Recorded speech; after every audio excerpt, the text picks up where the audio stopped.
wabarakatuh. Hai anak-anak, apa kabar? Semoga kalian semua dalam keadaan sehat walafiat, amin. Gimana, masih tetap semangat kan meskipun belajar di rumah? Bagus, kembali lagi bersama Miss Syarda. Kali ini kita akan belajar tematik 4H, tema 8, subtema 1, pembelajaran 5 dan 6. Disimak baik-baik ya. Menjelaskan manfaat keragaman karakteristik individu dalam kehidupan sehari-hari. Tentu kita sudah tahu bahwa Indonesia memiliki keragaman yang sangat banyak. Ada suku bangsa, bahasa, adat istiadat, makanan, dan lain sebagainya. Nah, selain keragaman-keragaman itu, ada juga nih keragaman karakteristik individu. Nina dan teman-teman di lingkungan rumahnya memiliki kegemaran yang berbeda-beda. Misalnya, Nina gemar membaca buku. Berbeda dengan Ola, ia memiliki kegemaran menggambar. Sedangkan Siska memiliki kegemaran mengoleksi boneka. Meskipun memiliki kegemaran yang berbeda-beda, mereka tetap bermain bersama dengan rukun. Perbedaan kegemaran antara Nina dan teman-temannya merupakan salah satu contoh keragaman karakteristik. Ada orang yang memiliki kegemaran yang sama, ada pula yang memiliki kegemaran yang berbeda. Perbedaan ini harus disikapi dengan saling toleransi agar terwujud kerukunan dalam kehidupan. Salah satu keragaman karakteristik adalah keragaman bakat. Bakat merupakan kemampuan khusus yang dibawa sejak lahir. Kemampuan tersebut akan berkembang dengan baik apabila mendapatkan perlakuan yang tepat. Misalnya, Ola memiliki kegemaran menggambar karena Ola berbakat dalam menggambar. Untuk mengasah bakatnya, Ola terus berlatih menggambar. Dengan bakat dan ketekunannya itu, Ola selalu menjuarai perlombaan menggambar. Menjelaskan tokoh-tokoh yang terdapat pada teks cerita fiksi. Untuk mengetahui tokoh-tokoh dalam cerita, sekarang kita baca yuk cerita mengenai Hari Istimewa Gogo Dugong. Hari Istimewa Gogo Dugong. Semua orang pasti memiliki hari spesial. Pada hari yang spesial itu, kita berharap agar apapun berjalan dengan lancar dan tercapai semua keinginan yang telah direncanakan dari jauh-jauh hari. Begitupun dengan Gogo Dugong. Beberapa hari lagi adalah hari ulang tahunnya. Untuk itu, Gogo Dugong mengundang seluruh sahabatnya untuk datang menghadiri pesta yang ia buat. Segala persiapan telah dipikirkan matang-matang dan dilakukan dari jauh-jauh hari. Gogo Dugong ingin agar semua yang istimewa ada di pestanya. Akan tetapi Gogo Dugong lupa, selain persiapan, dia juga harus menjaga kesehatannya menjelang pesta ulang tahun. Gogo Dugong terlalu asyik sehingga melalaikan kesehatannya sendiri. Beristirahatlah sebentar, aku yang akan mengawasi segala sesuatunya selagi kau beristirahat, ujar Lili kuda laut. Tetapi Gogo menolak, hingga akhirnya pada hari terakhir persiapan ia jatuh sakit. Ia mencoba untuk menguatkan diri, tapi sia-sia saja, fisiknya sudah tidak kuat lagi. Kau tidak boleh telat makan seperti ini lagi, Gogo, ucap Dokter Gurita sambil menulis resep. Apa aku besok bisa sembuh? Besok adalah hari ulang tahunku, ucap Gogo Dugong sedih sekaligus khawatir. Aku tidak janji sebab keadaanmu sungguh lemah, sahut Dokter Gurita. Benar saja, bahkan untuk turun dari ranjang pun Gogo Dugong sangat kesulitan. Hari itu ia sangat sedih dan hanya bisa menangis karena persiapannya sia-sia. Keesokan harinya, tiba-tiba teman-teman Gogo datang untuk memberi kejutan. Selamat ulang tahun Gogo Dugong, seru teman-temannya sambil membawa kue. Gogo Dugong terheran-heran. Teman-teman, pestanya batal karena aku sakit. Kenapa kalian datang kemari? Tentu saja untuk merayakan ulang tahunmu. Meski tidak ada pesta, tapi bukan berarti hari ini tidak lagi jadi hari istimewamu, ucap Lili kuda laut. Gogo Dugong sangat bahagia merayakan ulang tahunnya kali ini. Ternyata teman-temannya begitu perhatian kepadanya. Ini mungkin akan jadi ulang tahun terbaiknya. Setelah membaca cerita hari istimewa Gogo Dugong, sekarang kita jawab yuk pertanyaan berikut. Nomor 1, tuliskan tokoh utama dan tokoh tambahan dalam cerita Gogo Dugong. Ayo, kira-kira siapa nih yang menjadi tokoh utama dan tokoh tambahan? Ya, betul, yang menjadi tokoh utama yaitu Gogo Dugong. Dan yang menjadi tokoh tambahan yaitu Lili Kuda Laut dan Dokter Gurita. Untuk nomor 2, jelaskan pesan moral yang terkandung dalam cerita tersebut. Kira-kira apa sih pesan moralnya? Ya, betul, pesan moralnya yaitu kita harus selalu menjaga kesehatan kita sendiri dan menjadi teman yang sejati meskipun dalam suka dan duka. Setelah membaca cerita dongeng tentang hari istimewa Gogo Dugong, sekarang kita nyanyikan lagu Angin Mamiri yuk yang berasal dari Sulawesi Selatan. Nah, ketika menyanyikan lagu Angin Mamiri, jangan lupa ya untuk memperhatikan tempo dan tinggi rendahnya nada.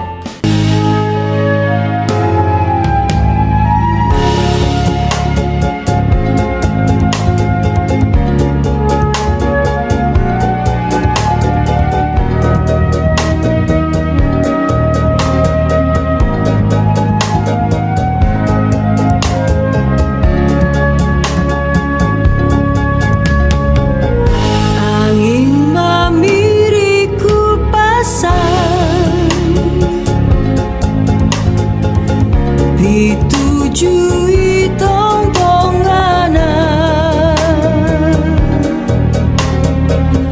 tu Sarawak takkan lupa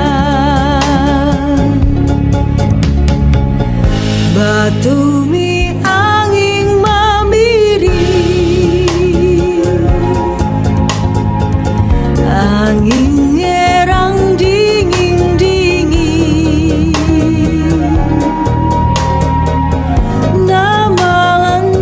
sari buku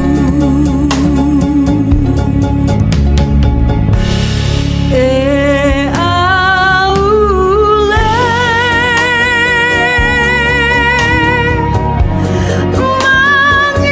mangerang naku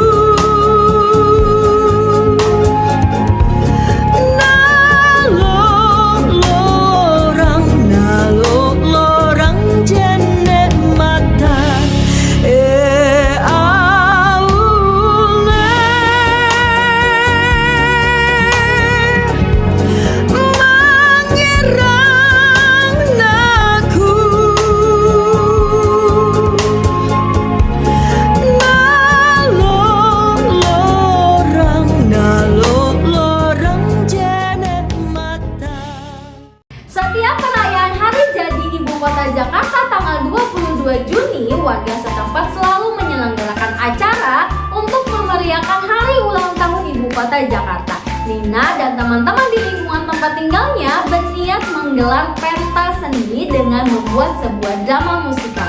Tema dari drama musikal diambil dari cerita daerah Jakarta. Salah satu cerita rakyat dari Jakarta adalah asal-usul Batu Ampar dan Balai Kambang. Bacalah ceritanya berikut. Asal-usul Batu Ampar dan Balai Kambang. Dahulu kala hiduplah seorang perempuan yang sangat cantik bernama Siti Maimunah. Ia adalah putri Pangeran Geger dan Nyai Polong. Kecantikan Siti Maimunah menjadi buah bibir sampai keluar wilayah Jakarta. Pada suatu saat datanglah seorang pangeran dari Makassar bernama Pangeran Tonggara. Ia ingin meminang Siti Maimunah untuk anak laki-lakinya bernama Pangeran Astawana. Pangeran Geger, ayah dari Siti Maimunah, mau menerima pinangan tersebut dengan satu syarat. Pangeran Astawana harus membangun sebuah rumah peristirahatan atau balai yang letaknya di tengah Sungai Ciliwung. Pangeran Astawana harus menyelesaikannya dalam waktu 1 malam. Pangeran Tonggara dan Pangeran Astawana menyanggupi syarat yang diajukan ayah Siti Maimunah. keesokan harinya sudah terbangun sebuah balai di tengah Sungai Ciliwung. Untuk menghubungkan rumah tersebut dengan rumah keluarga, dibangunlah sebuah jalan yang dihampari batu di atasnya. Jalan yang dihampari bebatuan tersebut kemudian disebut daerah Batu Ampar. Sementara itu, balai yang kelihatannya seperti mengambang di atas sungai itu kini dinamakan daerah Balai Kambang atau balai yang mengambang. Nah, sekarang yuk kita jawab pertanyaan-pertanyaan berikut. Nomor 1. Termasuk ke dalam jenis cerita apakah cerita asal-usul Batu Ampar dan Balai Kambang? Ya, betul. Cerita asal-usul Batu Ampar dan Balai Kambang termasuk ke dalam jenis cerita legenda. Nomor 2. Tuliskan tokoh-tokoh yang ada di dalam cerita tersebut. Ayo, siapa sih tokoh-tokohnya? Ya, betul. Tokoh-tokohnya ada Siti Maimunah, Pangeran Geger, Nyai Polong, Pangeran Tonggara, dan Pangeran Astawana. Nomor 3. Siapakah tokoh utama dan tokoh tambahannya? Ayo, kira-kira siapa nih yang menjadi tokoh utama dan tokoh tambahannya? Ya, betul. Tokoh utamanya yaitu Pangeran Astawana dan tokoh tambahannya yaitu Siti Maimunah, Pangeran Geger, Nyai Polong, dan Pangeran Tonggara. Selain pentas drama, beberapa teman Nina menyumbangkan keahlian bernyanyi. Lagu yang mereka pilih adalah Kicir-Kicir. Lagu Kicir-Kicir sebenarnya muncul dari tradisi pantun Nusantara, terutama pengaruh dari pantun Melayu dan syair. Hal tersebut terlihat dari lirik lagu yang terikat oleh rima, jumlah suku kata, dan lirik persis seperti pantun dan syair. Pada lirik pertama dan kedua di setiap bait lagu Kicir-Kicir berisi sampiran, dan di dua lirik selanjutnya terdapat isi. Hal inilah yang menandakan bahwa lagu Kicir-Kicir merupakan pengembangan dari bentuk pantun dan syair. Sekarang yuk kita coba menyanyikan lagu Kicir-Kicir dengan memperhatikan tempo dan tinggi rendahnya nada.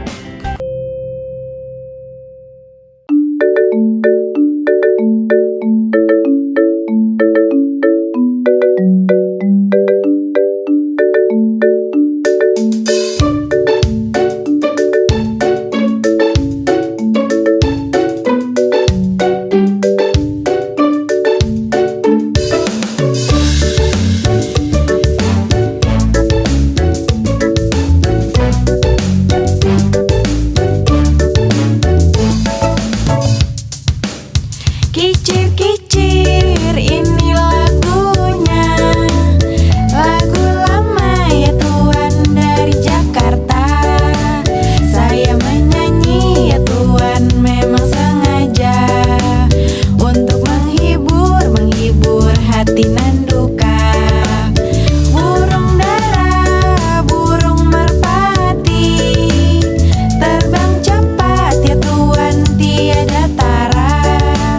Bilalah kita ya Tuan suka menyanyi, badanlah sehat ya Tuan, hati gembira.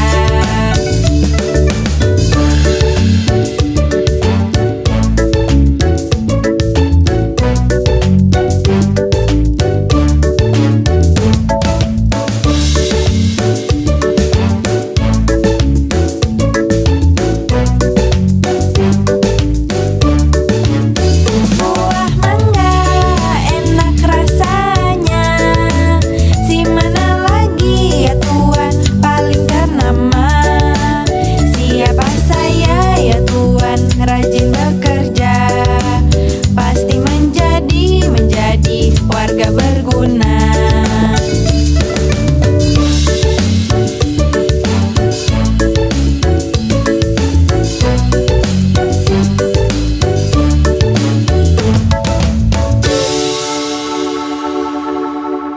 Baiklah, kita akhiri pembelajaran hari ini dengan membaca hamdalah Alhamdulillahirrabbilalamin. Semoga apa yang disampaikan dapat dimengerti dan dapat dipahami. Untuk tugasnya, kalian kerjakan di buku tematik 4H halaman 36 nomor 1, 2, dan 3. Kurang lebihnya Miss mohon maaf. Wabillahi taufiq wal hidayah. Wassalamualaikum warahmatullahi wabarakatuh.